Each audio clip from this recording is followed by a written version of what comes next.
I want to thank everybody, first of all, Dave, for having me down here.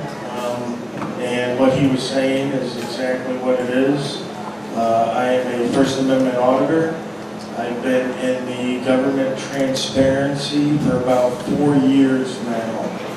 And I came upon the topic through a boys' prison here in Florida that was called Dozier School for Boys. And it was up in Mariana, which is up in the panhandle of Florida. And it was a boys' prison for about 100 years. And over some time, 80 young men were raped and murdered there by state employees. This was a secure facility that boys were sent to as punishment for breaking the law. It can be considered a prison for juveniles. And like I said, over time, 80 young men were killed and raped there. And this was a facility that was also overseen by other state employees, right? Because you got the facility, it's got the guards, and then you have people from the state that come in to check to make sure the facility is running correctly. That's the checks and balances that we were supposed to have. So it goes beyond saying how these 80 boys vanished and no one raised the red flag. It just mystified me, right? And it mystified me even more that no one was ever prosecuted for these crimes. Okay, so you're talking on the scale of one of the worst serial killings in American history. And no one was ever prosecuted for it. So when I saw that, the only logical conclusion that I could come to was that the state didn't have enough people to watch over its operations, right? How else could 80 young boys go missing in a secure facility, right? So you can't put a butterfly into a jar and have it escape and not wonder where it went, right? The lid's on. Where did it go? Well, the same thing with these young boys. So that's what got me started going around and looking into what the government was doing. And while I was doing that, I was taking my camera around with me. It's back there now. I was taking my camera around with me, and what I found was that government hated me. Government hated me coming around and asking them what they were doing, all right? They hated the fact that I was recording them, even though in the buildings that I go to, there's 55 million cameras all pointed at me. They hated it when I turned that camera back and looked at them and asked them questions. And, you know, from there, it's just been a journey. Everything I've ever heard and thought was wrong with government, I found out was true. It was true. There is election fraud in small towns here in the South. There is racism alive down here in the South. There is housing discrimination. There's good old boy systems where the families have lived in the county for 100 years and they've got streets named after them, and they pretty much do no wrong. And when I was at one of these counties, and we were up there protesting a sheriff up there, I had a chance to talk to a young man that lived in that area. And he told me, he says, yeah, it's great. I know the sheriff. I don't have any problems.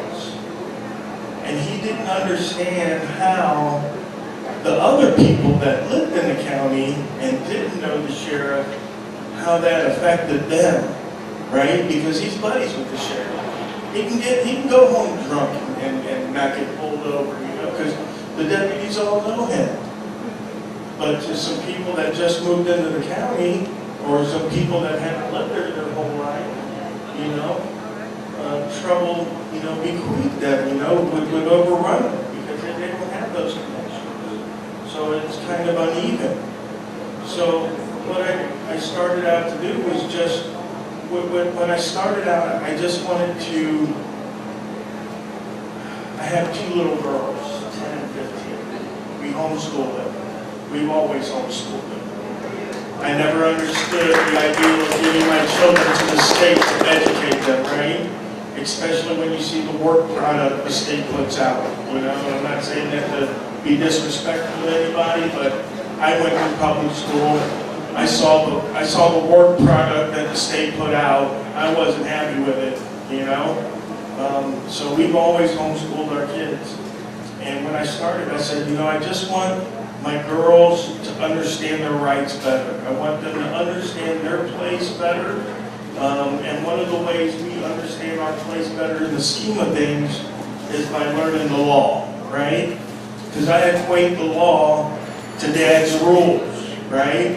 And when you live in Dad's house, you better obey Dad's rules, right? That's the way it is. It's the law. And the law of the United States and the law of the state, the municipality, those are the rules that we have to live by here in Dad's house. So I started studying law as a hobby 10 years ago. I'm kind of blessed. I've been reading about 400 to 500 pages a day for about 30 years. I can read exceptionally well, and I have a high retention rate. So when I started reading law, I was able to pick up a lot of it. I was able to read through a lot of it, retain a lot of it, and that helped me out immensely once I started picking up the camera. Because what I've noticed is that a lot of the people that are put in charge of us, be it a city council member, a mayor, a police officer, the FBI, a lot of these people don't know the law, right? And the Supreme Court has even said that citizens give up their rights a lot of the time simply because they don't know them, right? And they're unsure, right? So when someone in authority comes up to us and says, hey, you have to do this or you have to do that, because we don't know, we succumb to that and say, you know what, this guy's in authority, you know, he probably knows what's right, so I'm just going to do what he said. And that's how a lot of times we end up giving up our rights. This young man shaking his head no, and that's how I am now today. But 10 years ago, I was, you know, somebody, hey, you got ID, sir? Oh, yes, sir. Oh, yes, sir, please. I didn't do anything, please. You know, don't take me to jail. I got a family. I got people I got to support. You know, here it is, whatever you got to do. But now I question, I said, well, you know, what do you need this for? You know, what authority are you exerting over me, right? Because when it comes down to it, we're all men and women, right? None of us have superpowers, right? Nobody here? No superpowers? We got one guy with superpowers. Yeah, two. So most of us are men and women. We don't have superpowers. We don't have no authority over other men and women, right? So to me, my questioning was, what gave 10 people this authority over me that one person or each person separately did not have? And that started my journey into law and into freedom. And what I found was, and this is definitely, there's two things that I found that the government does not want us to talk about, does not want us to understand. One is jury nullification, right? Jury nullification is one of the ways that the American citizen can avoid laws that it finds distasteful to the population, right? And they hate it when you talk about that.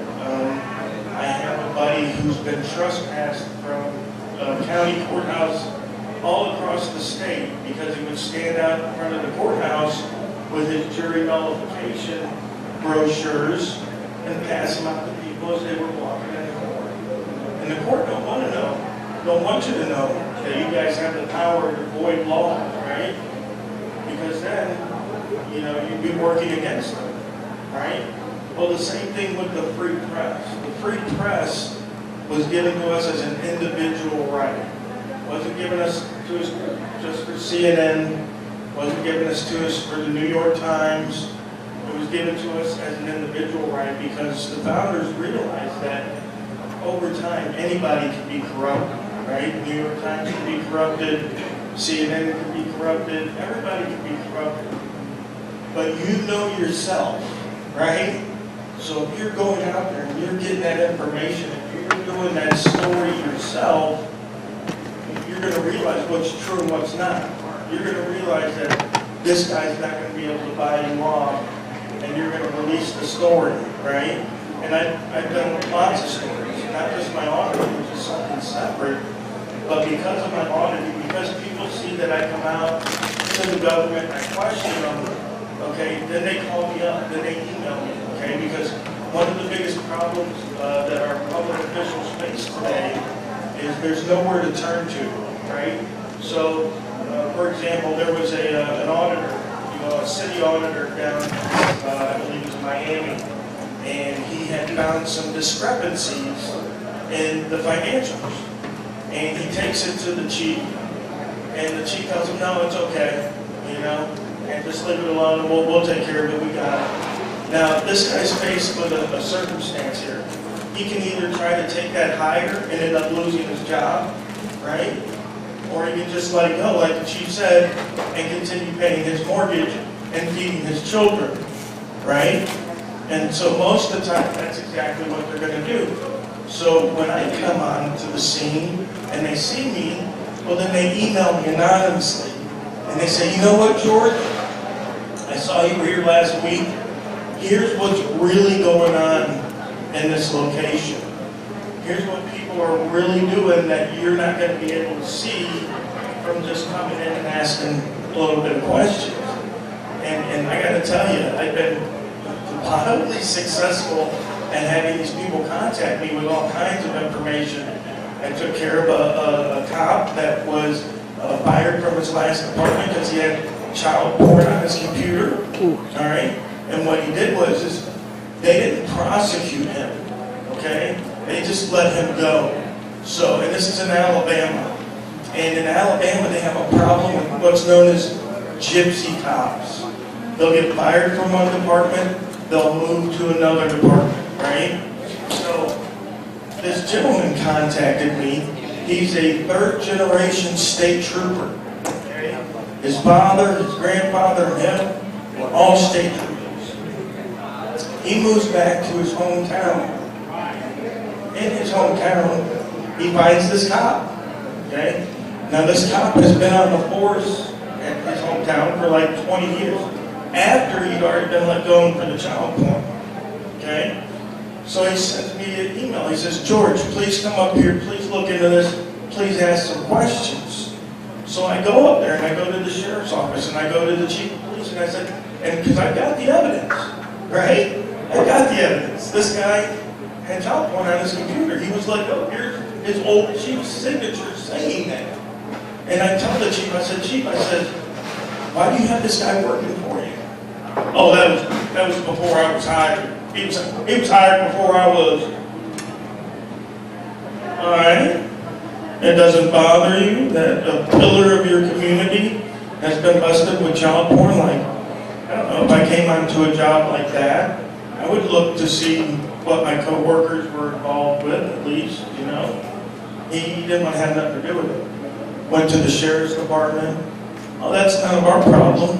I said, well, listen, I just want to let you know, I want you guys to keep an eye on this guy, make sure he's not hanging out around the school, making sure he's not appointed as a school resource officer, right?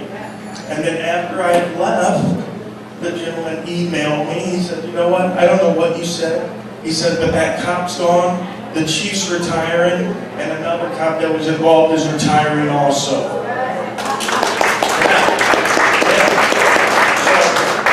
So, these people need an outlet to tell people to, and as far as the right to free press, when our founders were envisioning the country, the Continental Congress wrote a letter to the inhabitants of Quebec, and they were telling them about the wonders of our rights.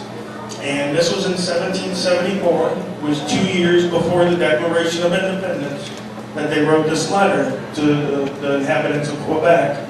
You can look it up online, read it yourself. And what they said about the right to free press was that it is our right to shame our public officials into doing what is noble, right? And if you remember correctly, back then, they used to shame the public officials. That's where tarred and feathered came from, right? Because when you went against the will of the people, you got called out. You were tarred and you were feathered. You were an outcast now because you went against the will of the people. And we have so far gone past that now to where we don't even question our officials anymore, right? Because, oh, there's an agency inside the agency of the agency that's overlooking the agency, right? We don't need anybody to investigate the cops because they have the IA, right? But to me, that's akin to saying, we don't need to look after the mafia. They have an internal system inside the mafia that makes sure that their hitmen are only killing between the hours of 8 and 5, right? And only people that deserve it. So we don't need to look after those guys, right? They've got their own internal system.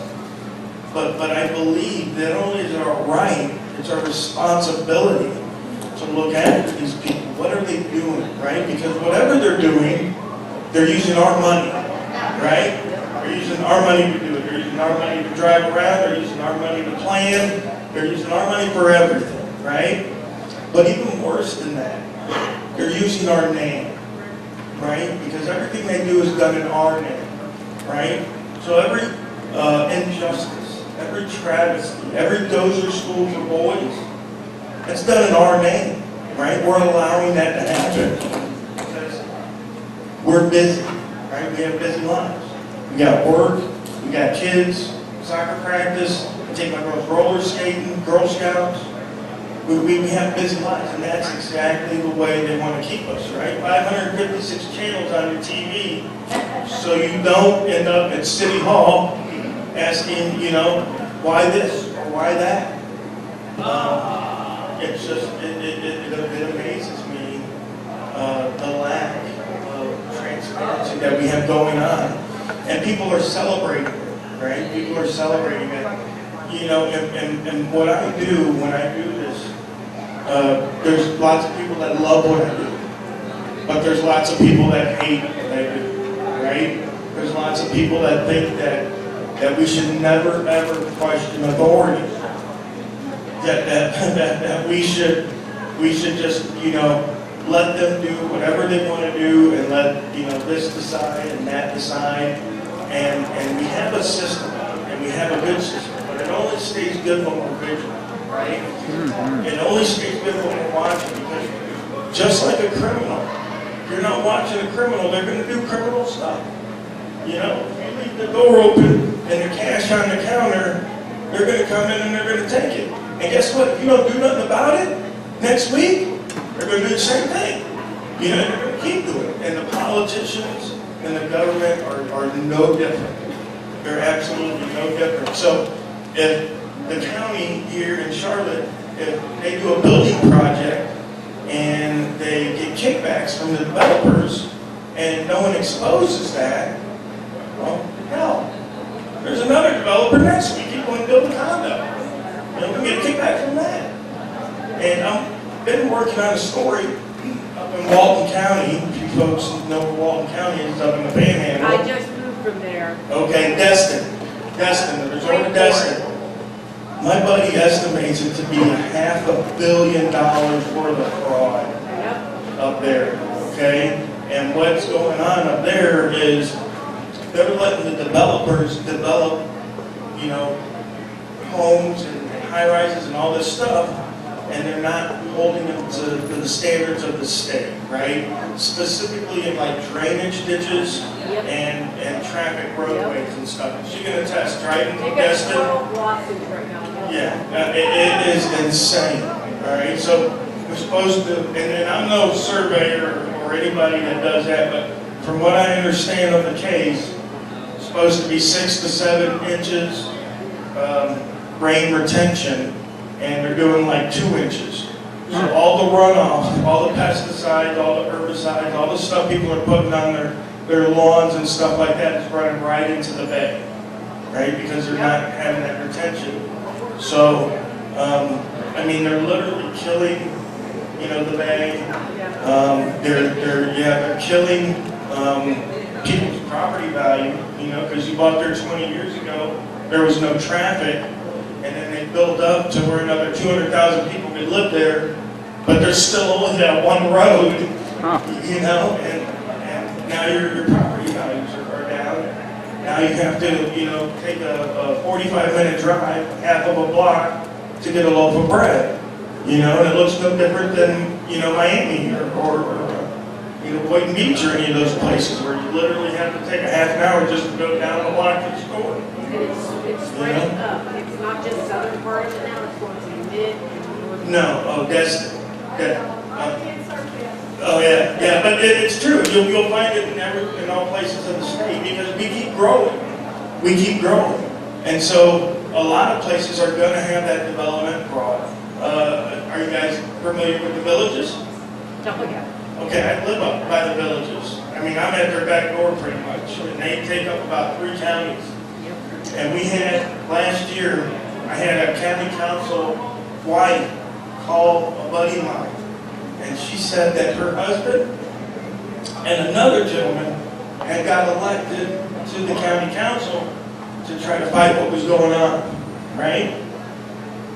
Well, it just so happened that those 2 gentlemen were indicted because they were talking on the phone to each other about what was going on in the county. See, because what happens is when you don't get in the pocket, they find a way to get you out, right? So if you got 3 or 4 guys on the council already voting one way, which is what we have up in Walton County, they've got, I think, one new lady who's a new council member up there. Donna, I got her in there. Donna, Grassroots. Yep. So now we got Donna up there, but she's fighting a losing battle. And this ain't just in Florida. I was up in Ilegaly, South Carolina, same thing. The lady up there called me, she's a city council member. Every other city council member, the mayors are all in each other's pockets, right? She's the only one up there, but you can watch the city council meeting. She's the only one voting against these things. They're just giving money away, you know? And it's going to be like that. It's going to continue to be like that until we, you know, ask questions, until we dig into things, until we look at the contracts that these guys are signing. Any of you ever heard of an earthquake here in Florida? Anybody an earthquake in Florida? No? My new police department, out by where I live, an extra $500,000 to make it earthquake proof. To make it earthquake proof. I'm not joking. An extra $500,000 to make the new police department earthquake proof. Okay? Not sinkhole proof, which would make sense, right? Especially in Central Florida, right? Not earthquake proof. All right? So I'm wondering, you know, whose cousin that company was that got that bid for doing that. But again, they keep getting away with this stuff that we never going to stop, right? So it behooves us all to, whenever we interact with our government officials, to ask questions, make sure we record it, make sure everything is up and out in the open, right? Because otherwise they can lie. And unfortunately, I don't know if any of you have had to deal with the court system against the state, but the court system always sides with the state, okay? Whether it be the police officer, whether it be a city council member, it's just the way it is. In law, they call it a presumption, okay? And they presume that the people that are working for the government are going to be truthful. That's what they presume, right? That these guys wouldn't lie, that they're telling the truth, that they're all upholding truth and justice, right? Yeah, it's like assume. Yeah, but it's called presume. Yeah, they put down presumptions. So we always got to have, you know, evidence.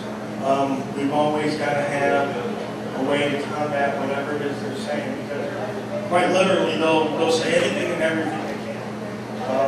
And I've heard it all, like Dave was telling you earlier. I've been arrested 4 times for just simply recording, just walking into a public building where the public's allowed and having my video camera going, right? Because as soon as they see me, they get all antsy.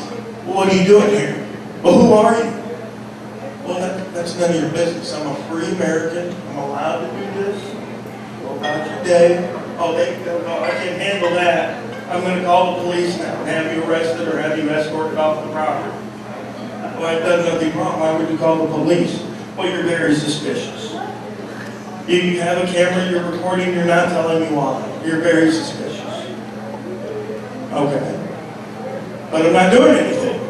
Well, you're still suspicious, and we're still going to call and find out who you are and get you to bend to our will, right?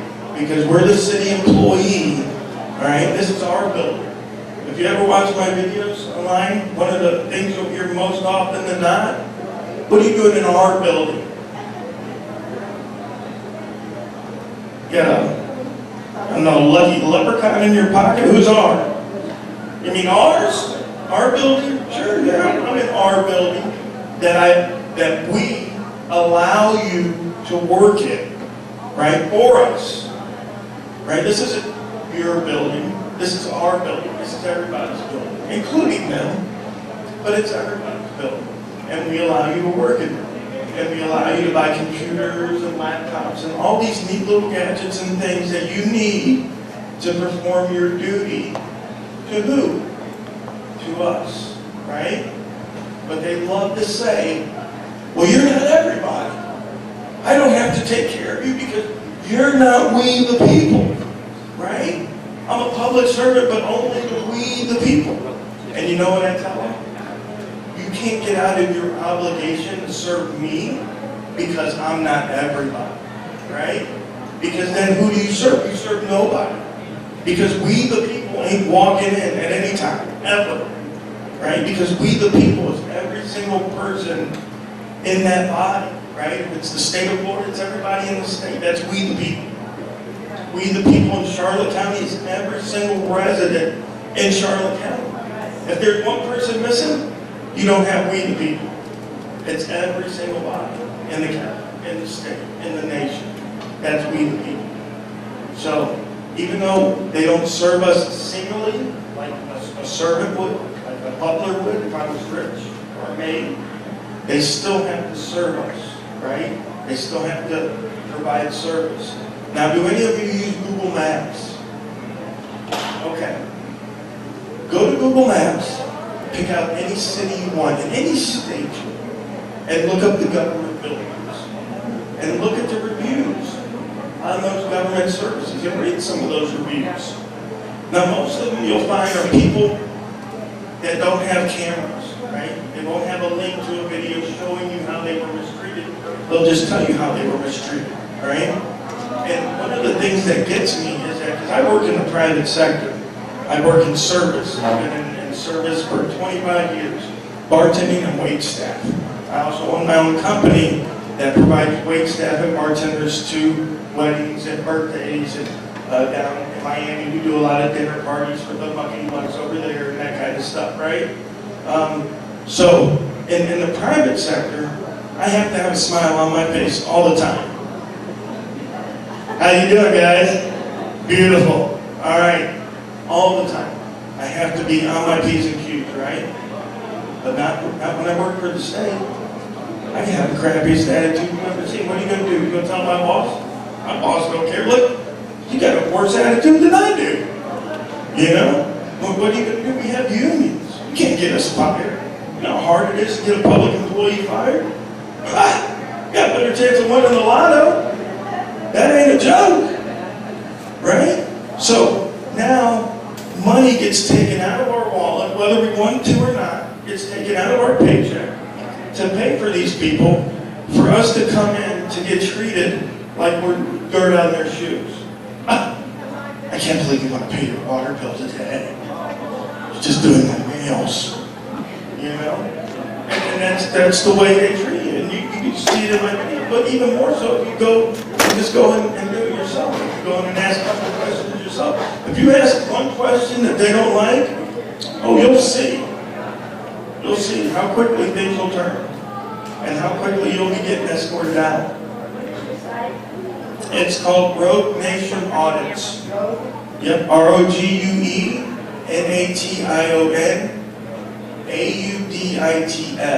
And that's on YouTube. Alright? Rogue Nation, because the nation has gone rogue. Yep. camera. Yes, sir. You don't have my permission. Uh-oh. Oh. Well, here's the thing with this. Whenever we're in public, we have the right to be filmed. Okay? That's why Walmart can film us. That's why the police officers have the body cam. That's why when we're at the beach and at Disney, other people can take pictures of their children with us walking behind them. We have no expectation of privacy in public. The government uses that to its full advantage, right? Now they have license plate readers. You know, as soon as you get off the interstate in some of these cities, they know exactly where you're going, who's going where, all that kind of stuff. So it's really picked up on surveillance of the citizen. Are you in public when you are in a private members-only club? You're in a public setting, okay? So, because everybody's a member of that club, right? So the thing about public is the expectation of privacy, where you would feel that you would have it, right? So if you and your husband are talking right now, there's other people near you that can hear you, right? So there would be no way that you could claim that you had an expectation of privacy. So now, in the same setting, if you and him were to walk over to the corner and whisper to each other to where no one could hear you, then you would claim an expectation of privacy because you tried to make it private. Now, even though you're still in public, right? You try to make that private. But normally, if there's other people around you that can overhear you, chances are there's no expectation of privacy. Now, in a bathroom, obviously there might be other people there, and that's an exception, right? Whenever you go into like a private office, right? That would be an exception because there's maybe the person whose office it is, right? That would be private as well. But when there's a group of people together, chances are no privacy, right? And there was a case out of Washington, D.C. where there was a young lady and she was wearing too short of a skirt, right? She was sitting out on the plaza and there was a gentleman across the way who was taking pictures. And the judge stated, he said, well, he wasn't doing anything extra, like trying to put the camera up under her skirt or anything like that. He said everything that he took pictures of, he could see from public, right? So she ended up losing that case because, again, what we bring out into the public is not protected by the Fourth Amendment, right? So when you throw away trash, you know, and they got a lot of drug dealers with this, when they throw away the trash, the cops don't need a warrant to pick that trash up and to go through it because you threw that away, right? You gave away your expectation of privacy and you put it out on the curb, right? So it's not too tricky, but if you're ever concerned, just realize that if somebody else can overhear you, you really have no privacy. And in a lot of public buildings, that's exactly the way it is when we go in there, a lot of times the government will try to have, stations set up, and they'll be trying to say, well, you can't come in here because we have private information going on. But to me, I'm thinking to myself, why would you have private information in a lobby where other citizens can overhear it? Now, I've got a great memory, especially for numbers, and I equate that to when I was a young guy, and I would go and I would get girls' numbers, and they would, oh yeah, my number's blah, blah, blah, blah, blah. I'd say blah, blah, blah, blah, blah, blah, blah, blah, blah, blah, blah, memorized, got it, no problem. I'll call you in 6 weeks, I'll still know the number, no big deal, right? So if I'm sitting in the Social Security office, and people are over here, and they're, hey, what's your Social Security number? Oh, my number, blah, blah, blah. And I can hear that. They're already violating this person's privacy, regardless of what I do, regardless if I capture it on film, or I write it down, or I just remember it, right? So they'll try that excuse a lot of times, and we try not to let them pass that off. Besides the fact that the government is the one that's selling all of our information anyway. A story came out about 2 years ago where the DMV made $77 million selling our private information to debt collectors, right? So a lot of times the government, it's like that old adage where they'll say, oh, don't do this because they're the ones already doing it. You know what I mean? The government hates competition. Oh, don't come in here and record personal information because then we won't be able to sell it. How are we going to sell information that's already out online for free? That doesn't work for the government. We gotta take that information and we gotta sell it. So. Also, this meeting was publicly announced. What's your opinion of Punta Gorda and Charlotte County banning filming in the public areas of government offices? Well, it's funny you mention that because I'm actually going to be filing a lawsuit on Punta Gorda and Charlotte County for that same reason. I just like 2 weeks ago, I filed a lawsuit against Ilegaly, South Carolina, because they passed an ordinance similar to the one we have in Punta Gorda. Wow. Yes, and they even quoted the case in the thing there. So yeah, whenever we see something like that, we have to address that head on. Amen. And people always tell me, they say, man, George, how can the government pass an unconstitutional law? And I said, well, they do it all the time. I mean, how many people here think that because they lived in Chicago, they didn't have the Second Amendment anymore?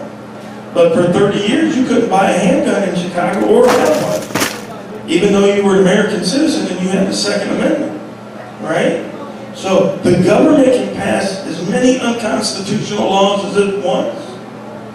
And the only way to get rid of them is to challenge them, right? To challenge them in court.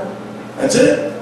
Otherwise, you live like Chicago did for 30 years under that unconstitutional law. All right? So there's nothing that says they can't pass an unconstitutional law. There is something that says you can remove an unconstitutional law, but there's nothing that says that they can't pass it as long as people allow it. And people do allow it because, again, we're busy. We don't have time to keep up with government. When I go to these city council meetings, 3 or 4 people out of a town of 50,000, you get 3 or 4 people.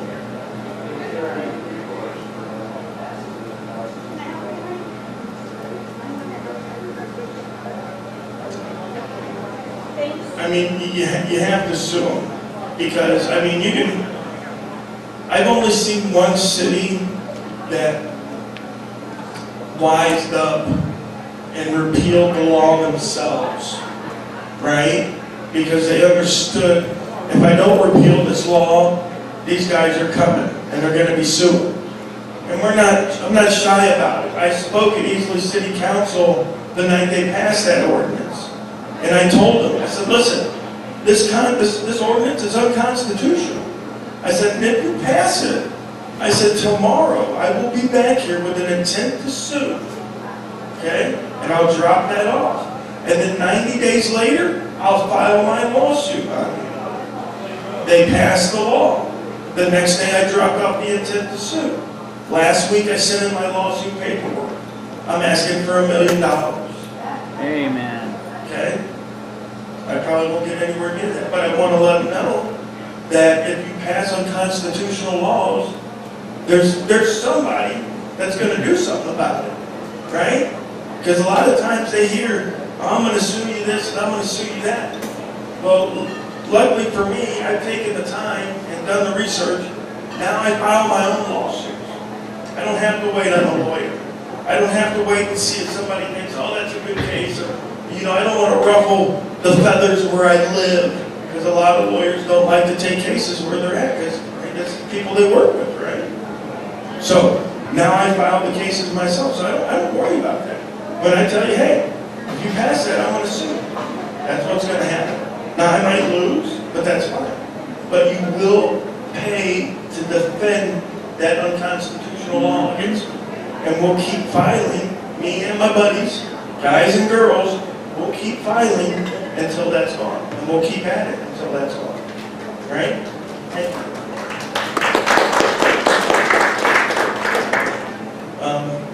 Is there any questions or anything? Oh, sorry, did I miss you something?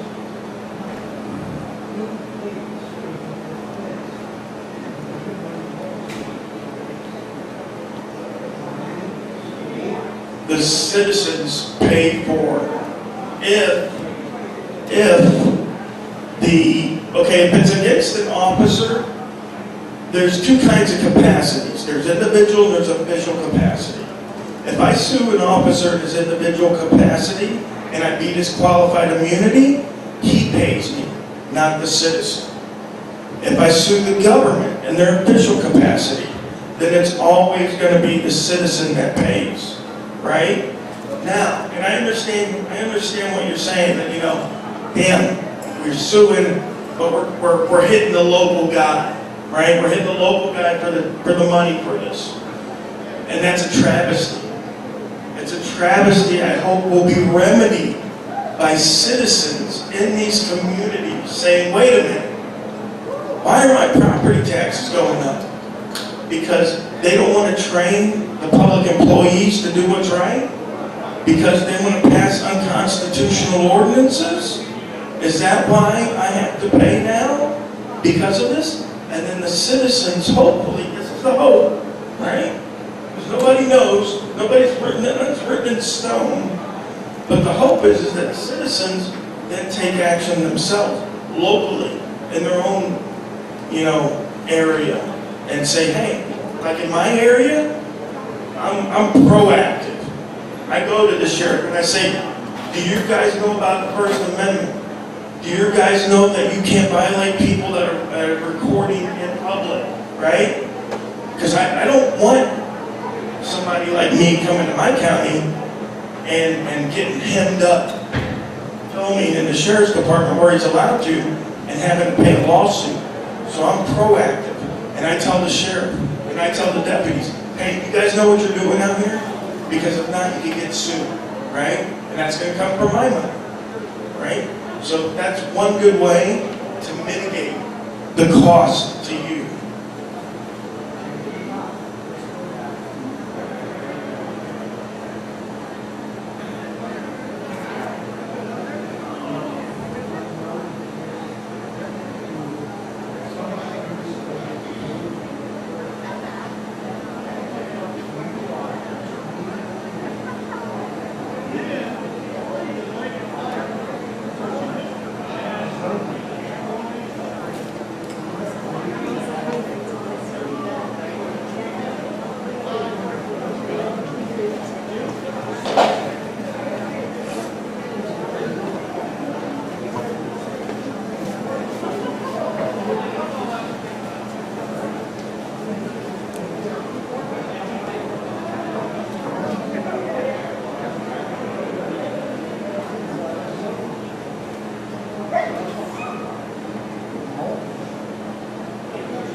Absolutely.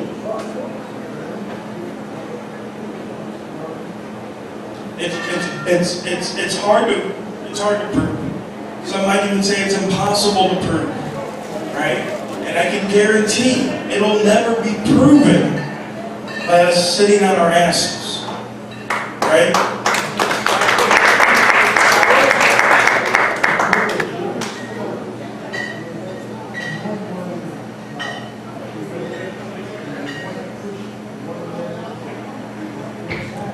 Absolutely.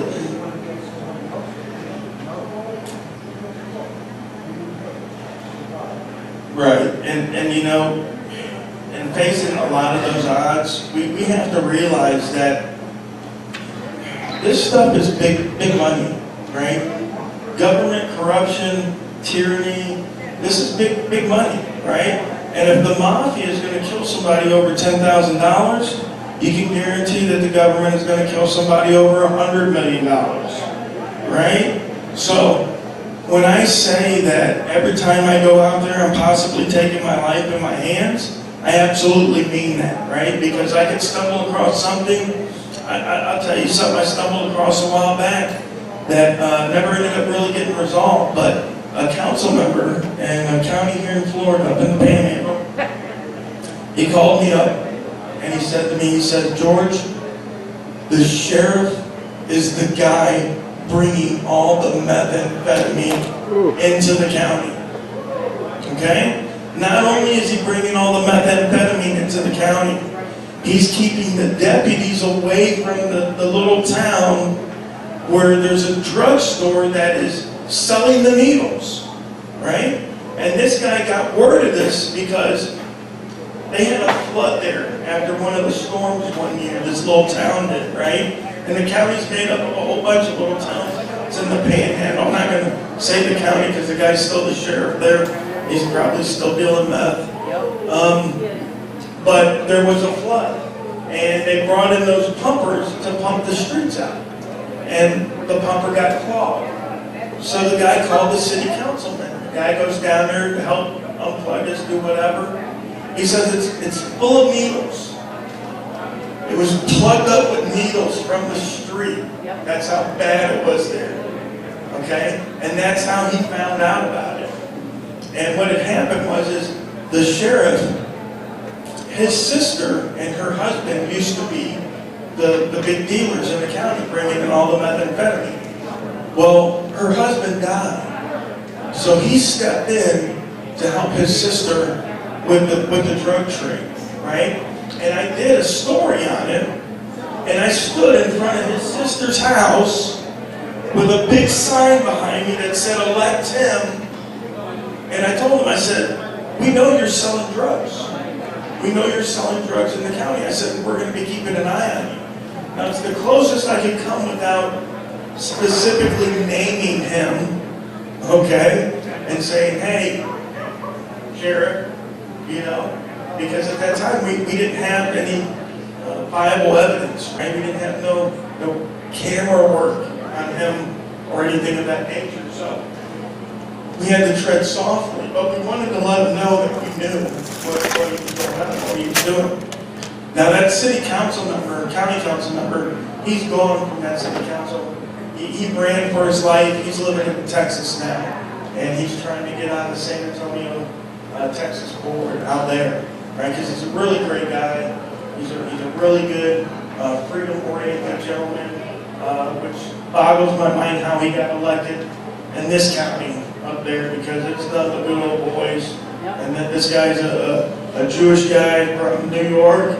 I don't know. He was surprised. I don't know how I got elected, but I did. And he helped a lot of people up there with the money from the storm damage, right? Because counties like to put their little fingers in there and move the money all around, and all of a sudden, you know, it's all gone. One of the other things I like to do in my audits when I go around is I like to do credit card checks, right? Every county, every city, they issue credit cards to people that work in the county. Usually the directors of the agency, whatever. So I'll request a 3-month copy of those credit card receipts. And I can tell you, hands down, that we're paying for a lot of stuff that we don't know we're paying for, right? We're paying for food all the time, and not just food for like,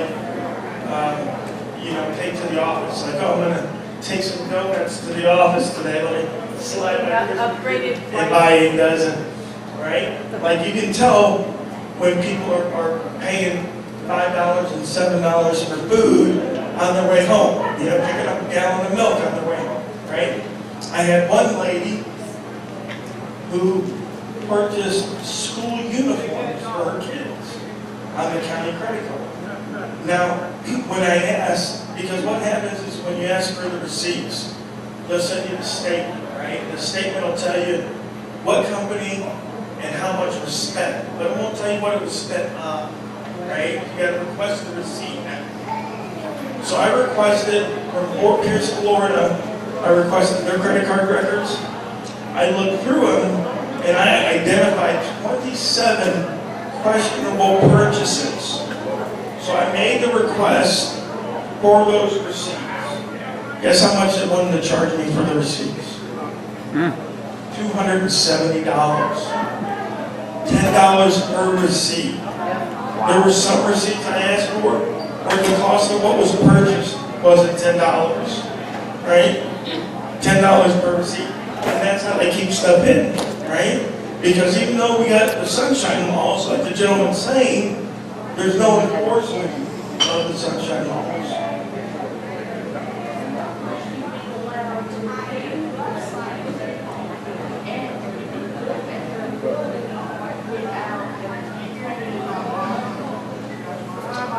You can. There's a provision in the state law that allows you to inspect the records.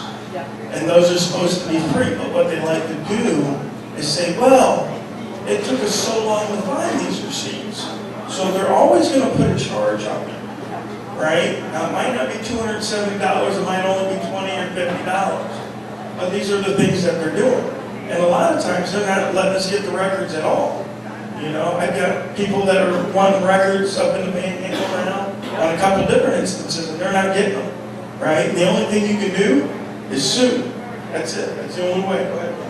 FPNL, I did ready to change their charges. So how do you go about against that, for that, not for that? The Florida Power and Light, Yeah. is that a public company? Yeah. We have Seco Energy up by where I'm at, so that's not a public company. So they're getting ready to change their charges. I would say in that instance, it would have to be, you'd have to take that to their board, wouldn't you? And see what kind of, yeah, I'm sure most of these companies like that have a board that make those kind of decisions. So I haven't messed with a lot of utility companies, to be honest, but where I would start, if it is a public company, is I would try to start writing down the numbers. Why do they need this increase? What's it going to be for? Right? Well, if you're looking for records, there's usually always a records custodian. A few years ago, a buddy of ours was going around requesting public records, and when they wouldn't give them to him, he would sue. And he would do it lickety-split like that. So what the state of Florida did was it said, okay, if you want public records, before you can sue, you have to write out in writing and send it to the custodian of records 10 days before you can begin a lawsuit. Okay? So now every public agency is supposed to have their record custodian posted somewhere. Right? So if you go to your FPL office, right, look around the office, there should be a posting of that record custodian. If not, whoever's at the reception desk should be able to help you out, right? And then get those records and then go through them. And then when you go through those records and you see, well, you guys don't really need an increase, right? Because you got plenty of money as it is. One of the biggest things that's going on right now,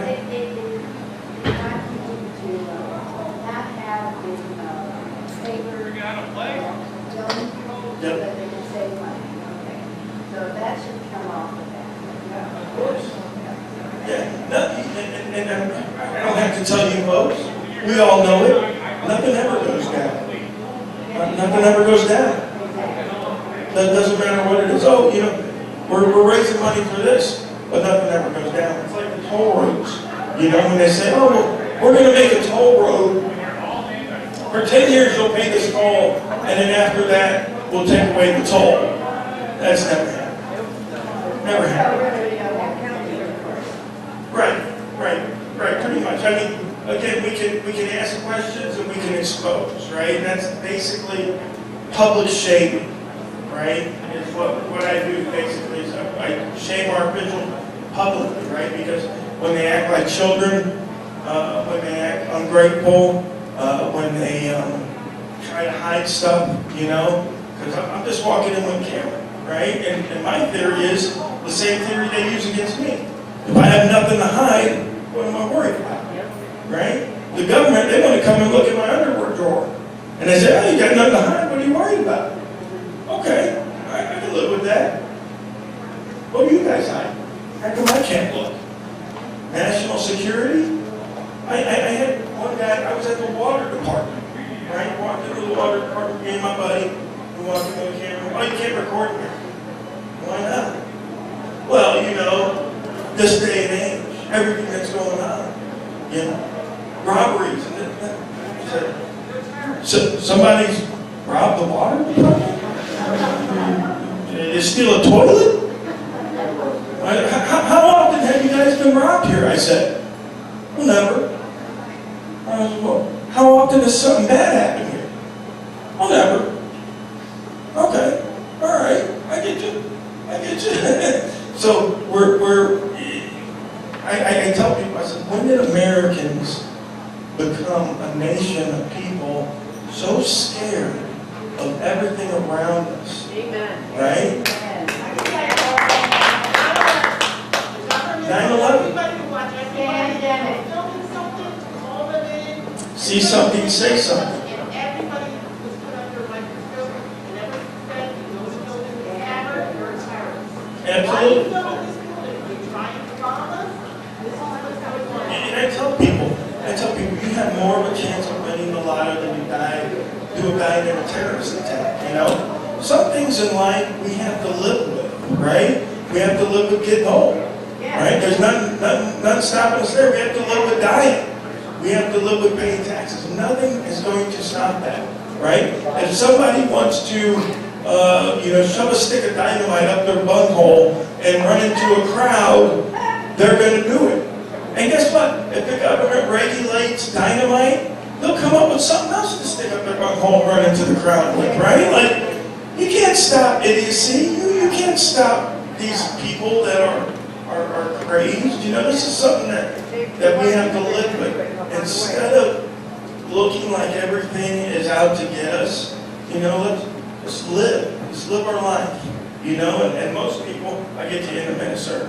Most people, when you ask, doesn't matter who you ask, what political party, what nation, most humans just want to take care of their family, be left alone, right? To do what we want to do, that's legal, right?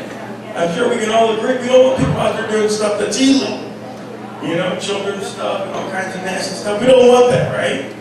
But if people are living their lives legally, doing what they should be doing, you should leave them alone. Government should leave them alone. I should never have government coming up to me, right?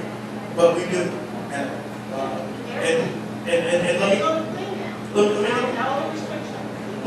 let's look at an agency, CPS, okay? Child Protective Services, right? Now, it's a great idea. We want to get children away from bad parents, right? What happens when CPS does their job correctly? Right? They take all the bad parents off the street, right? All the kids are nice new foster homes, right? Well, then they're out of a job. So every year, they have to find more people that they can categorize as bad parents. Because if I've already got all the bad parents off the street, you guys don't need me. Same thing with crime. If we arrest all the criminals and they're all doing hard time, what do you need me for? Right? Now the streets are safe. I don't need as many of us. So there's always going to be that uptick, right? When I was a kid, I would hop on my bike. I would drive all the way across town. I'd be gone all day. My mother wouldn't have a damn clue where I was. Not a lick, in spite of anything, she wouldn't know anywhere where I was. And that was totally fine. But today, your child's halfway down the block in a park, you're a free-range parent. You need to be, rounded up. CPS is coming for you. You can't allow your child to play in the yard unsupervised. But they let them go to these stupid drag queen shows. I don't get it. Why are we arresting the freaking parents that are allowing them to take their kids to a drag queen show? Well, Yes. you know, the problem I think a lot of times is that we have too much nonsense freedom, I call it, right? So you put a whole bunch of options in front of people, right, to keep them busy. But really, it's just smoke and mirrors. None of it really matters as far as life is concerned, right? And they keep you busy doing stuff like that. Same thing with the TV channels. You have 530. Why? Why? Half of it's crap. Half of it's in another language you can't even understand. Why? What I'm saying is CBS would have a job if they go after these parents and take them to the drag show. Well, go ahead, In my sir. opinion. Yes. Do you believe sometimes if you expose the corruption too much, they weaponize government to crucify you? Absolutely. They're doing it now. They're doing it now to Trump. You know, a lot of the guys that do what I do won't work in their county because they're afraid of retaliation, right? And I'll give you a perfect example. I can give you the gentleman's name. It's a gentleman named Chris Love, okay? He's from, what's that town? By Miami. Big rodeo town. Homestead, No, it's Florida City. no, it's like in Miami. It's by Miami. It's a little bit north of Miami.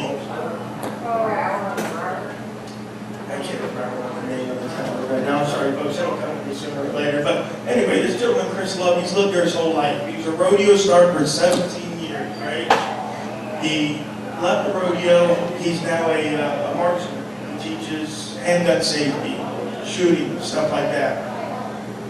He grew up with the mayor and the city manager his whole life. He's walking out with crystals one day. He's got his food in one hand and drink in the other, and the gentleman chews tobacco. And he said he had to spit in his mouth. He walked outside of the restaurant, and as he walked outside of the restaurant, there were two officers that were approaching. One of them had bumped into him, and after he had spit, turned around and said, "Hey, what's the problem here?" Well, one of the officers, and this gentleman's white. The officers, one was white, one was black. The white officer turned to him and called him an N-word, even though the gentleman was white. And my buddy was so taken back. What? What are you talking about? What's going on? What's all this about? And they had a little back and forth, and they left, and then he went on his way. Well, he went to his good buddy, the city manager, the next day, and said, "Look," he goes, I want some accountability here, right? I want these guys retrained." So the mayor's like, yeah, buddy, no problem. So, him being a smart guy, he requested the records of them being retrained. And he calls me up and he says, "George," he goes, "none of this stuff that they were supposed to train these guys on happened." He says, "I don't understand." And I said, "Well, that's par for course. That's government. They'll tell you they're going to do something. They're never going to do it. They'll just tell you they did it just to shut you up, right?" He says, "Well, I'm not going for that." So he keeps going back to talk to the city manager and the mayor, because these are people that he grew up with his whole life, went to school with them, good friends with them, lived a block away from the mayor, okay, his whole life. They stonewalled him, okay, wouldn't talk to the guy. So he says, "You know what? I'm running for mayor now," okay? He's going to run for mayor, he's going to clean it up. So over the next couple of weeks, not only did his wife, who works at a hospital, get called and threatened of her losing her job, every single one of his neighbors, his property that touched his, all got code enforcement called up. And they all got fines. And you know what they told those neighbors? It's because Chris is running for mayor. As soon as he stops running for mayor, you won't see us again. Oh, that's Yeah. And he called me up and he said, "George," he goes, I'd love to fight the good fight." He goes, "But I can't." He said, "My wife won't let me. I'll lose my job, I'll lose my house, my wife will lose a job. I gotta let it go." And that's what he did. He just let it go. But that's what they do. That's how they get you. Another thing up in the Walton County area was there's a lady, she had called me up and I went up there. Her and her husband are English. That's my best friend. I know her, Kate, yes. Yeah, okay. Her and her husband moved here 4 years ago. They bought property, like 47 acres up there, right? And they have a pavilion, they sell drinks, they sell food, okay? They have bands there and stuff. Well, right down the road from Kate's Pavilion is a restaurant that's owned by a city councilman, county council member. Used to be. Used to. Now, when her business started picking up, it started to decline. It's crappy anymore. Yeah. Kate told me she had in 4 years 200 to 250 visits from code enforcement. Oh, I was there. We watched them. Rotating 24 hours. It was like, Okay? Because they dared to challenge the city council. You know? So, it's hard to get transparency, if ever. But that doesn't mean we shouldn't try. Right? she's taking. And that doesn't mean, even if we can't, there's a lot of people that support me in my work that physically can't get out, emotionally can't get out, for whatever reason. I got a gentleman who's got a high government security clearance. He can't get out, or else he'll lose his security clearance and lose his job. I have officers, I have mayors, and other people that support my work, but they have to do it in the back, right? Because they can't let people know that they're supporting me because of the retaliation. So, I mean, there are still people out there that care about what it's going to look like for our children, you know, with $30 trillion in debt, not counting the unfunded liabilities of Medicaid, Social Security, you know what I mean? A lot of people say, oh, we're only $30 trillion in debt. We're about $200 trillion in debt. And they're like, oh, that's unfunded. That's unfunded obligations. I said, what do you think is going to happen when you tell 50 million Americans that they're not getting Social Security anymore because it wasn't funded? What do you think is going to happen? You know? And the private companies are no better. The pension systems in the state, look, most states are underfunded on all their pensions. California's the worst. Coming in, CalPERS is like 70% underfunded, right? And that's because they're basing the next 20 years at a 10% per year growth, right? Which is stupid, right? And that's what they're doing, and people are letting them get away with it. Who in the right mind goes, I'm going to work for government, I'm going to work there for 30 years, and my last year that I'm working, I'm going to make $50,000, I'm going to be productive, and I'm going to retire. And in my retirement, the last year of my retirement, I'm going to make $100,000 a year, right? Because those are the deals they're getting, right? Make $100,000 20 years after I make a retirement. And I'm not productive, right? How is that sustainable? How does somebody say, yeah, working all day I make $50,000, but fishing all day I make $100,000. That sounds like it'll work.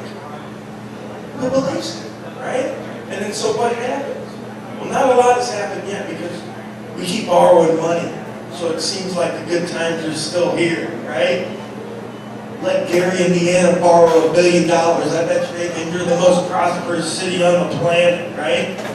So borrowed money is not prosperity, right?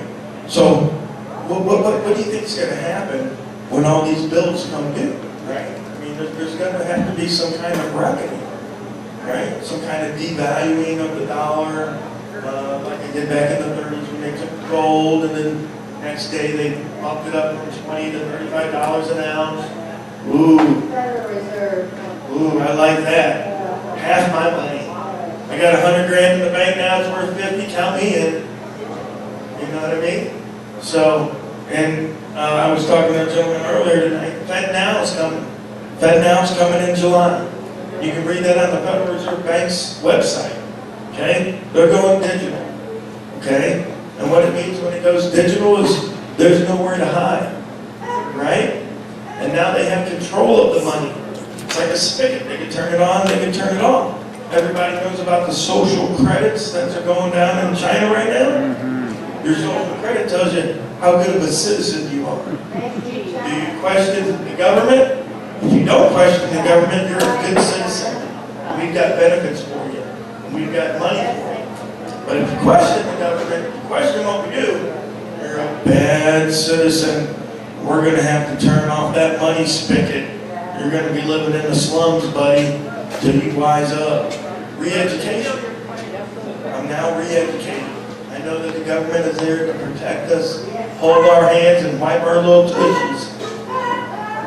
Everything will be okay. So, yeah, I mean, it is what it is. I'm going to stop talking to you guys' ears off. If anybody's got questions about what I do or anything, I'll take them.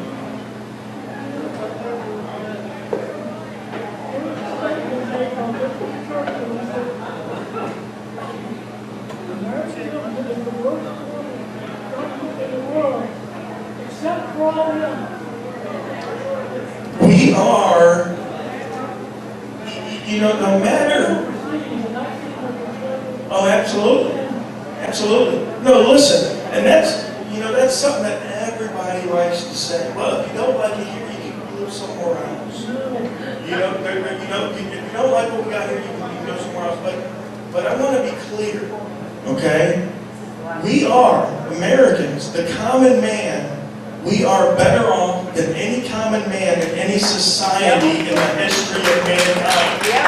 All right? Even with all the wrong, we are still better off than any common man in society in the history of the world. However, we haven't reached the pinnacle of freedom yet. There's more up top to give, right? There's more freedom to be had.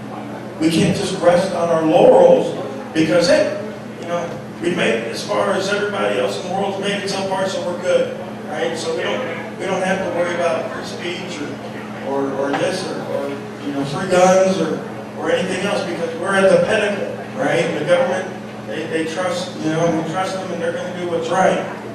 We always have to strive for more freedom, right? There's two things in life that the human soul yearns for, okay? We actually yearn for this. It's like an addiction. One is love, right? Acceptance from our fellow peers, right? We're social creatures, right? We're not living in the woods like the Unabomber, right? That's one thing. The other thing that the human spirit yearns for is freedom, right? Whenever we feel we're not free, we yearn for freedom, okay?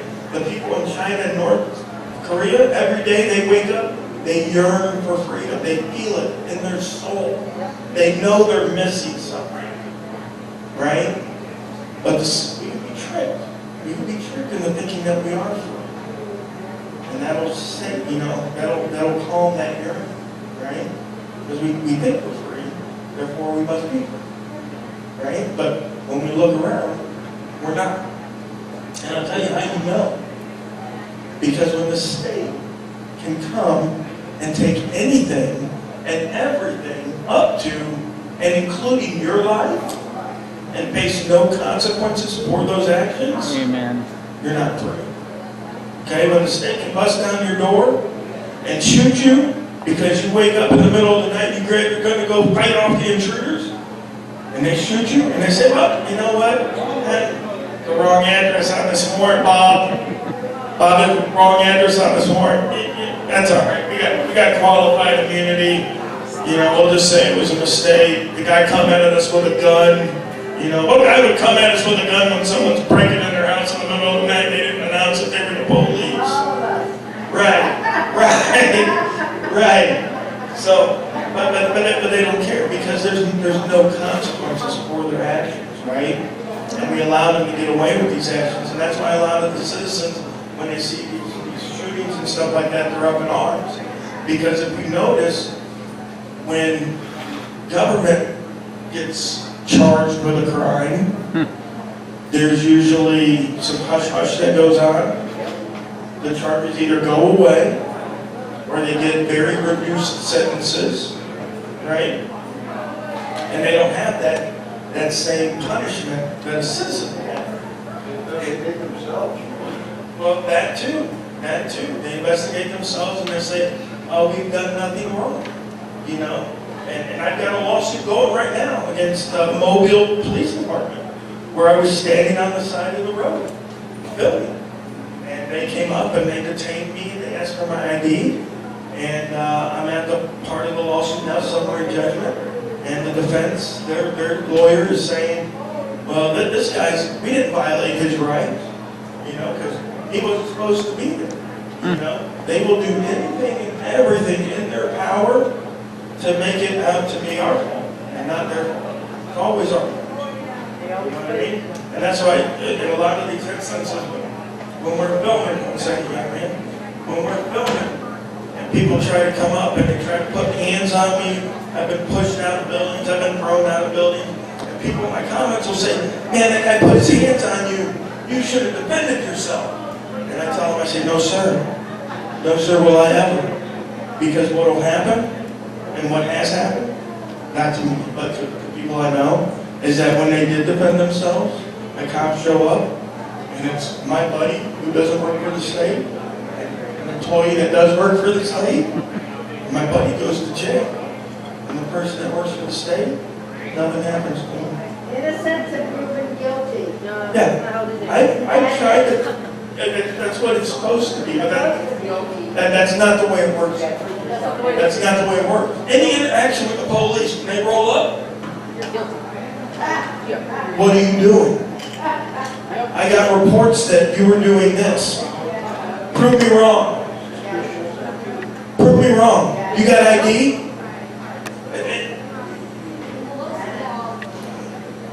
Yeah.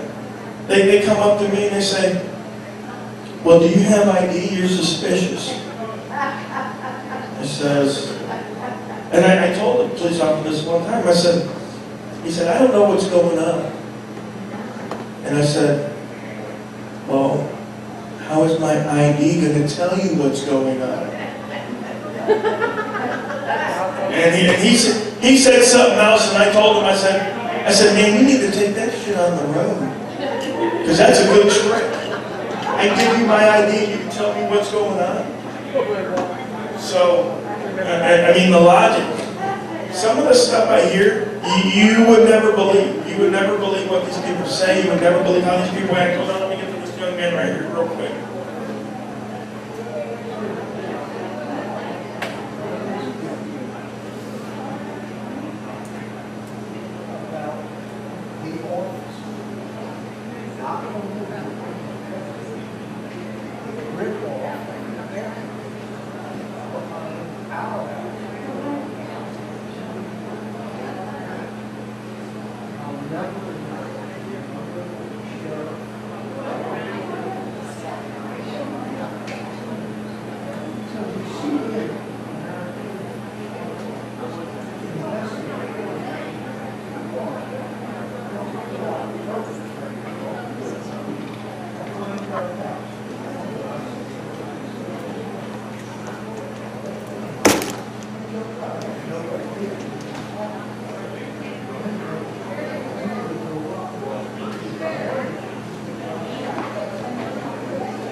Absolutely. This man brought up a good point. And let me point out to you folks that a lot of us that do this aren't against government or police. We're against bad government and bad police. Amen. And that's something that everybody should be behind, including government and the police, right? Because I tell the police when I'm there, I say, That's why we have guns to protect us from the government. that's right. That's right. So we're not against, you know, all these people. We're against the bad people, right? And there are good cops and there are good public servants. And I know this because they send me tips about the bad ones, right? So I have first-hand experience and can say with conviction that there are good people working in these jobs that have no outlet, that they have no way, they have nowhere to tell, you know, they have no way to go. There's a message board online. It's called Law Enforcement LEO Forum, I think it's called. Yeah. It's a message board, but it's where officers go and talk. Okay, and they can talk about whatever. And I go on there and I read that, and there's a lot of stuff that they air out there about their departments. You know, about a lieutenant who drinks and drives all the time, right? And he was caught. This same lieutenant was caught on camera by the news, passed out at a stoplight. Cops came up, you know, opened up the door, got him away, sent him on his way. No DUI, right? And they talk about him. The younger officers in that department, they talk about him online. Said the guy goes out, drinks all the time in his paid for vehicle. And this is something that we have to, you know, pay for and watch for.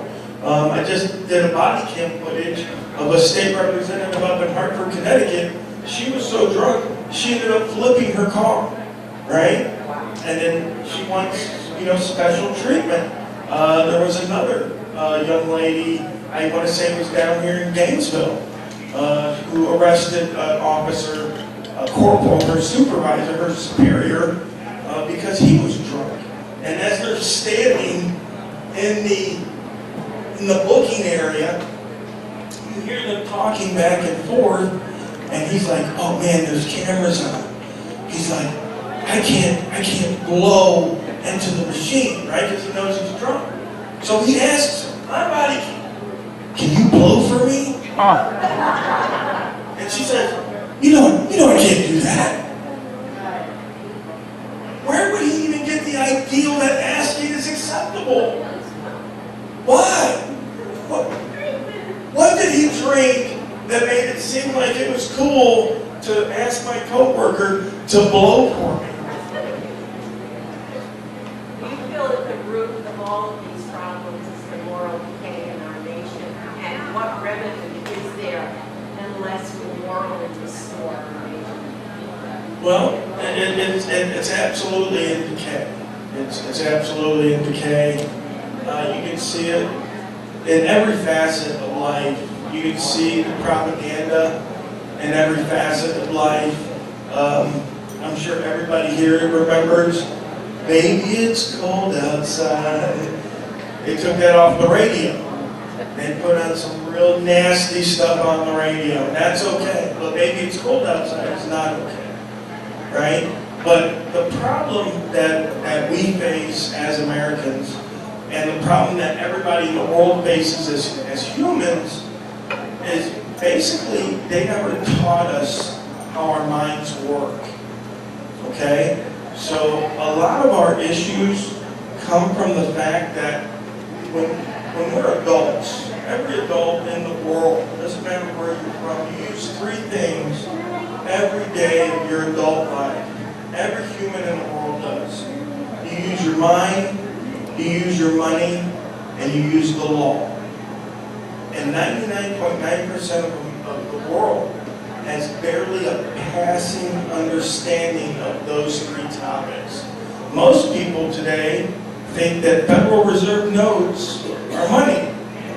Even though if you look in federal law, 12 U.S.C. 411, it's pretty interesting, 411, they're giving you the 411, but it says that Federal Reserve notes are general obligations of the United States government, and they can be redeemed for lawful money at any Federal Reserve Bank or at the U.S. Treasury Department.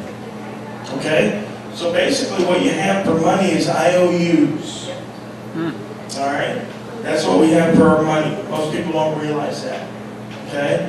Most people don't realize that when they're flipping on a TV station, a TV news channel, they don't realize they're doing that because of confirmation bias. Because They never taught us about confirmation bias, right? They never taught us that we don't look for stuff to educate ourselves with. We look for stuff to pat ourselves on the back and say, man, you're so smart. That's why people turn on the news that they do. They don't turn it on to hear the news because none of it's news anymore, right? If I tell people if it's on the news, it was news 6 months ago, 2 weeks ago. It's not news today. But what people do is they turn on that news. You know why? Because the guy on the TV is saying, guys, it's the other guy's fault. It's their fault. You were right all along. Pat yourself on the back. Smart person, you. That's what we turn on our TV news to listen to. When you ask anybody, you step out on the street, you say, hey, what's wrong with America? You're going to get 50% answer. It's one party. The 50% is going to say, it's that party. That's what's wrong with America. You're never, ever going to get a person that says, I'm what's wrong with America. I'm what's wrong with America. My apathy, my sitting on the couch, playing Xbox, watching TV, going fishing, living my small life, not worrying about what's going on because, hey, I voted, right? I'm done with my duty. I voted for the guy that I think is going to do the best. I don't really care what he does. I don't have time to watch what he does. I can, skip through some laws maybe. I can turn on my favorite news program, which is going to tell me that my guy's the good guy. It's going to tell me my guy's the right guy, and everything he does is golden. It's a phenomenon. It's insane. But every election cycle I watch, as one party moves into the White House and in the power, and then the party that's out of power, oh, well now the government's out of control. Now there's all kinds of conspiracy theories. You know? I've lived through 5, 6 antichrists already. Every time there's an election, this guy's the antichrist. You know? Now the government can't be trusted because this guy's in power. Oh, well now this guy's in power. Oh, well now the government can't be trusted. My guy's in power now. There's no corruption. Government's running just like it should be. That's the problem. So, it's going to take a while. And it's impossible because every mode of education is blocked. Right? Public education, control. Media, control. So control. We can't get our message out because they don't want us to get our message out. You know, it does the United States government no good to have 330 million intelligent people questioning what they're doing. How does that help them? They want 330 million people working at Walmart. That's what they want. They want 330 million people working their butts off, going home, watching the boob tube, drinking a Budweiser, going to bed, and repeating it the next day. That's what they want. Yeah. What I noticed so far is that we have a common law in the state of Florida, common law. But the judges don't see common law. The common law is actually, and we've actually done a couple of things for common law, and we're trying to push it to equity for it. It's not equity, it's actually somebody that's got to do better money at all.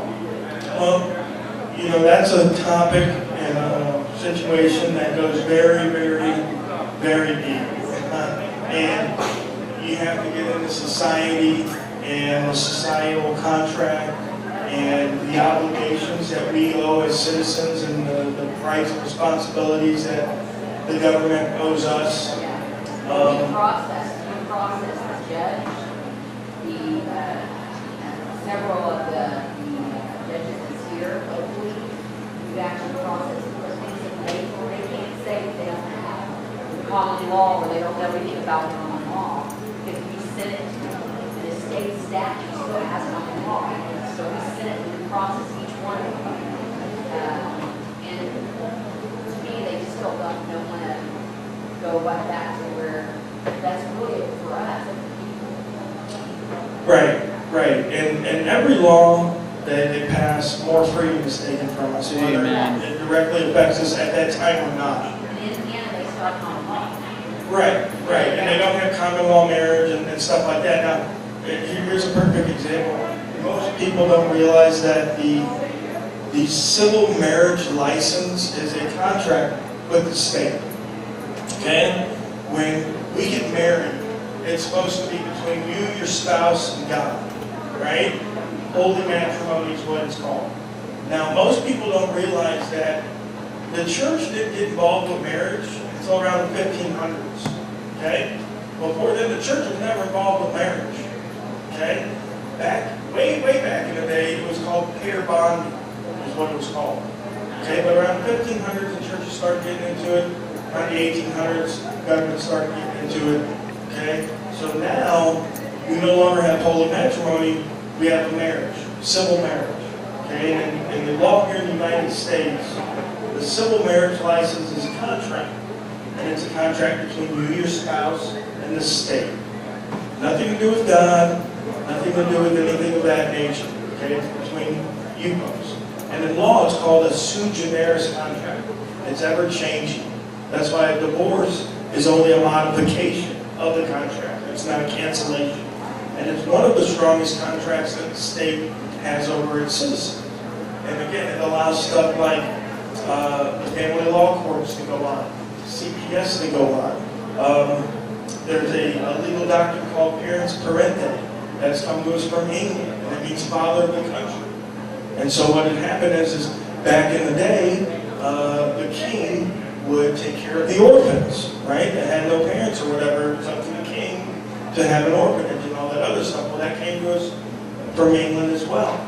And I've actually read court cases where the judge has stated that the child doesn't go home with us after birth because we're the natural parents. It's not why the child goes home with us. It goes home with us because we are the best equipped to raise the child for the state. Because the state looks at the children as its property. And that's why CPS can come in and take your child pretty much at any time at once with very little allegation, is because they look at the child as part of the property of the state. Yeah, a lot of people don't realize that. No, really. Once you become an employee of the United States of America with your Social Security, because now Well, Social Security is voluntary. It's always been voluntary. And then, Yeah, Social Security's always been voluntary. They tricked us into believing that we needed it, but if you actually look at the laws, there are exemptions. It's like a $50 fee, right, to fill out the form and say that you don't want to use your Social Security card. The employer is only required to ask. By statute, you can read the statute yourself. They're only required to ask you for your Social Security number. You're not obligated to give it. That's right. But we're tricked into believing that we need that Social Security number. And again, it's all about control. Just like the licensing act. How many people realize that when we first started having driver's license, there were no tests? There were no tests. You could be 12 years old and send in a quarter, and they would send you a license. This is the truth. How many people realize that licenses weren't even required in South Dakota until 1954? Does that mean that there were no cars in South Dakota until 1954? Absolutely not. But it's always been about control. It's never been about safety. It's never been about anything like that. But the seatbelt laws are not about saving anybody. If that was the case, all of our school buses would have seatbelts on, right? Amen. Because it's all about the kids, right? We're trying to protect the children. But you won't find one dang school bus with a seatbelt on it. Right. So if it's about safety, why do the school buses have seatbelts? It's not about safety. The seatbelt law and the seatbelt tickets and stuff is about saving the insurance company money, right? Because when you didn't have a seatbelt on, you got much more hurt, right? You probably pull the windshield, you roll on the ground. Yeah. But it's always about money. It always revolves right around back to money.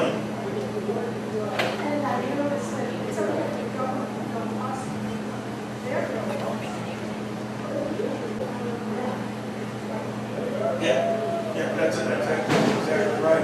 And that should be a red flag right there to most of us, right?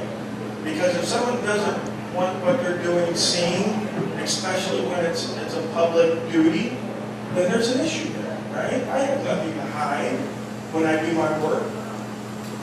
When you go into the building, you have a camera. Does it have to be a camera that you see? Or can you have a camera in your glasses, whatever, that they don't realize is a camera? I have all of those, and again, as long as there's no expectation of privacy, because what they have is they have what's known as a wiretap law, right? And Florida is a two-party consent state. So as long as you're in an area, again, where there's no expectation of privacy, then the wiretap law does not apply. Okay, so I can go in, put the cameras on, and record, and there'd be absolutely nothing they can do about it. They wouldn't like it, they'd probably try to press the wiretap law against me, but when you get out of the record, out of it. Right? So, because a lot of people are antsy about recording, you know, and doing all that other kind of stuff.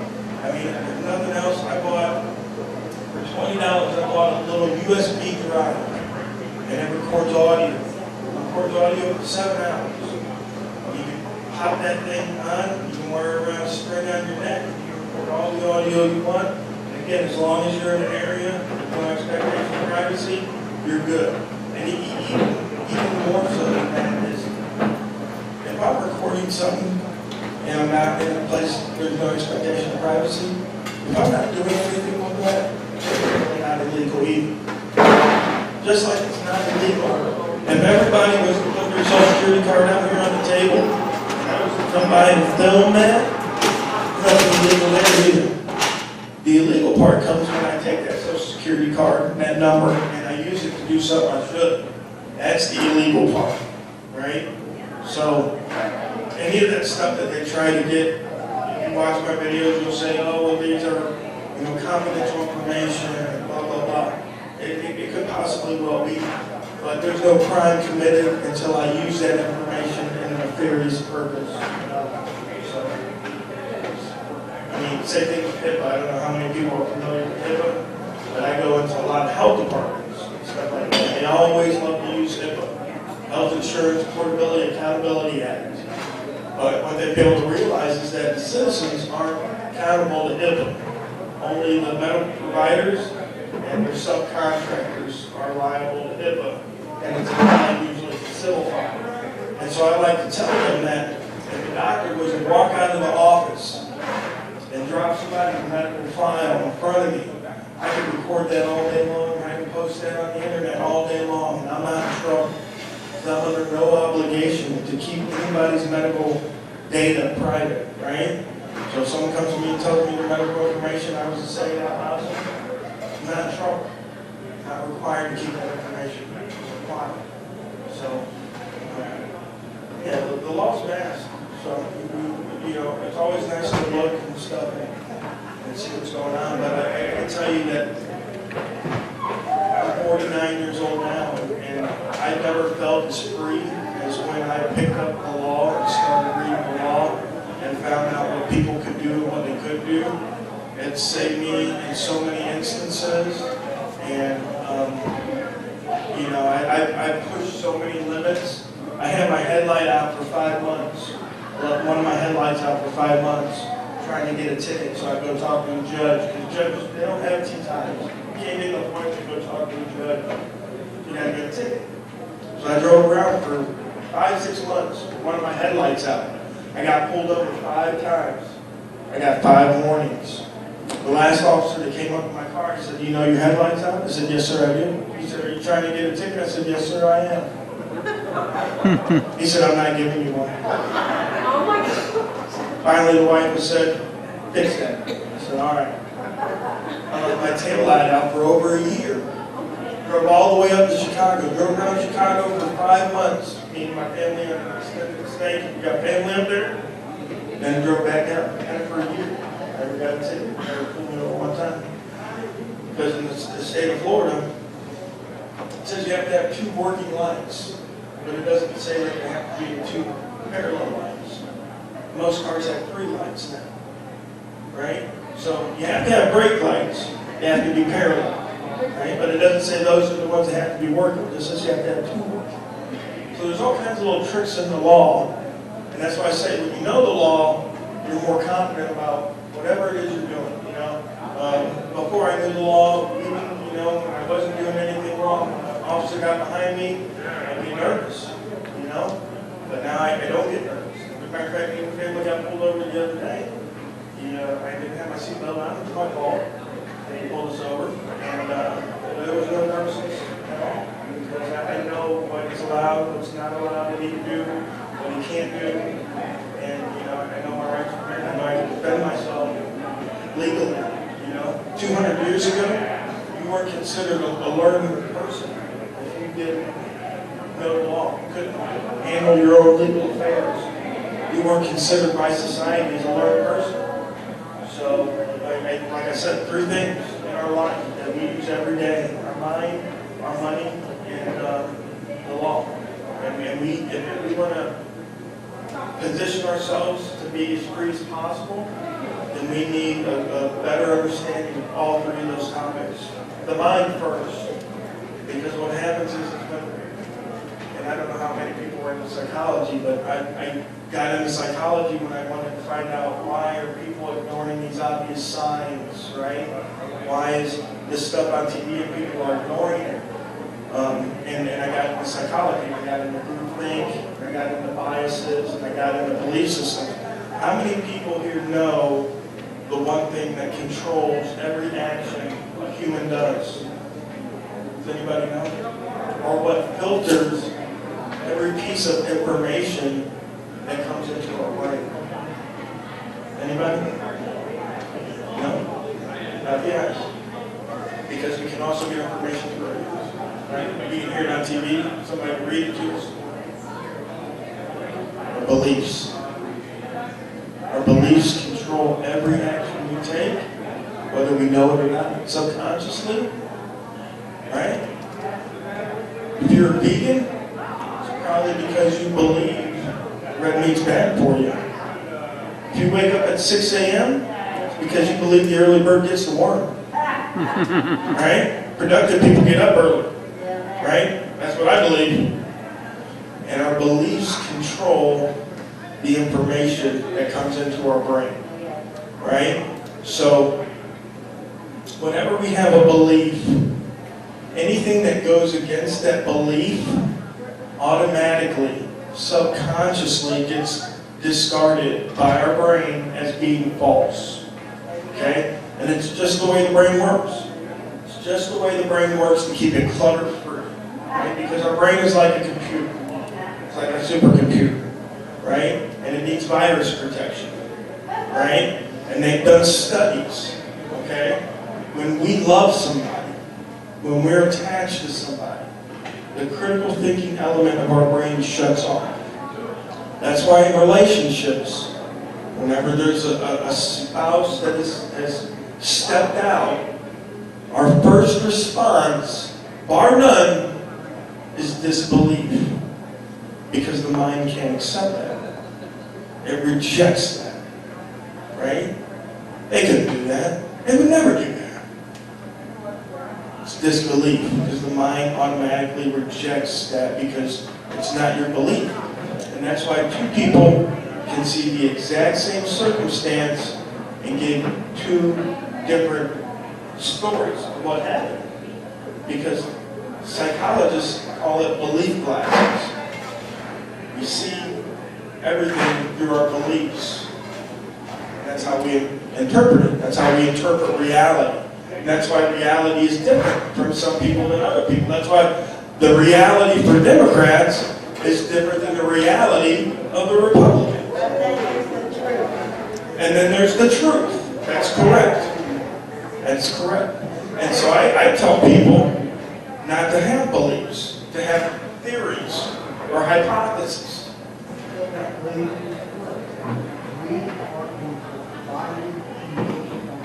Correct. They want us to buy it. This isn't by accident, folks. This is not by accident. Listen, the the best way to do it is I'm going to give half of you these beliefs, right? And I'm going to give you half these beliefs. And guess what you're going to do? You're going to fight the rest of your days until you die about your beliefs. That you think's right and that you think's right. There's always going to be two sides to every issue. And that's how we'll divide you. Okay? And they do it in the public schools. Right? They beat these ideals into us. Right? And that's why public schools even came to exist. Was because they needed a mechanism to get the beliefs in the people, right? Who started the public school system? Anybody know? The Pilgrims. The Pilgrims started it. Well, The reading of the Bible. well, not that. That's not public school. Okay. We're talking about when we had the one-room schoolhouse that taught all the topics to all the grades into the public school system we know today. There's a group of people called the circuit riders. Okay?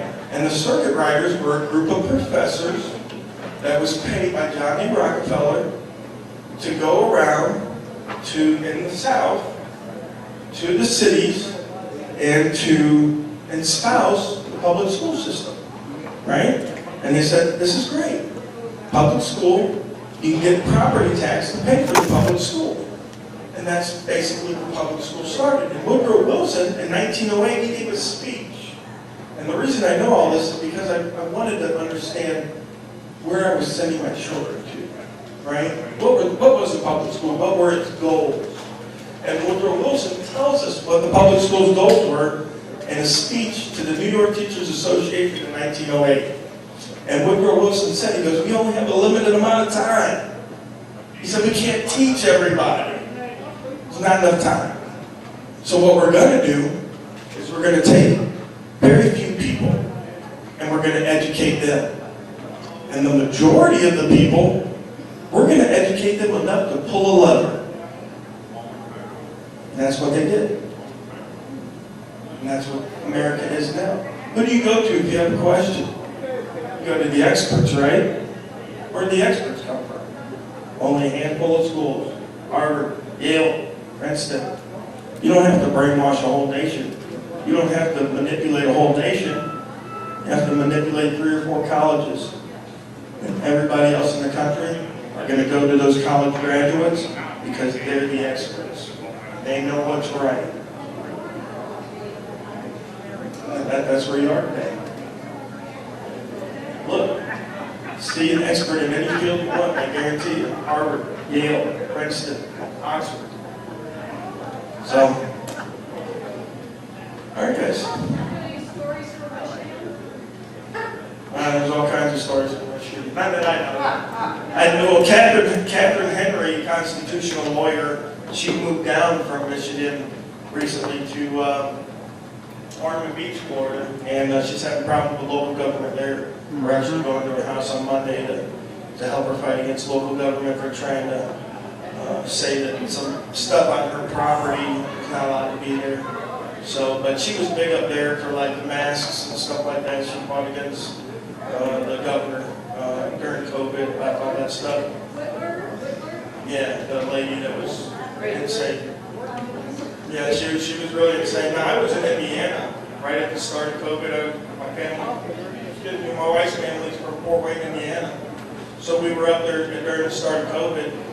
And I was going out filming in Indiana and Ohio, but I wasn't going to go up to Michigan because they had, I was like $10,000 fine if you were caught outdoors. Yeah, during COVID at the beginning of it, it was pretty strict. And even Indiana, like even some of the cops in Indiana tried it, but I had the governor's order, which accepted news personnel, so I skated by. But I mean, when you're going up against government and they want to take you, there's nothing you're going to do. There's absolutely nothing you're going to do. They'll make up charges. They'll plant evidence. You guys heard about Zachary Webster, the Panhandle, right? The cop that got busted planting evidence on 120 different people. Yep. 120 different people planting evidence. I did a story about a cop in Dothan, Alabama. This guy had so much drugs in his police car, over 3 years worth of cases. He had drugs in his glove box. He had drugs in the doors. He had drugs under the car seats. He had drugs in the trunk. We're talking pounds of weed, cocaine, guns, right? I got all the reports too, which is funny because he took a lie detector test. He doesn't do drugs, okay? And he doesn't sell drugs. So what does he do with those drugs? He plants them. That's what he does. So he's now a private detective up in Dover. They caught him. They actually caught him. They brought him in. They searched his car. That's how I found out about all those drugs in his car. I mean, literally 3 years worth of cases of drugs in this guy's car. How do you feel you're going to get away with that? They feel you're going to get away with it because no one questions, no one watches. So. Find me the man, I'll find you this. Chinese, and they're not Chinese, they gotta bring in Chinese nationals to work it. I get up every morning wondering how I got to work. It's not figure out what to do. And then there's the I quit my that's another Chinese, and they've already plowed the land ready to put in. They've been doing it for years. Oh yeah, you're doing it with the farmland. You're doing it with the farmland. China's buying up a lot of farmland too.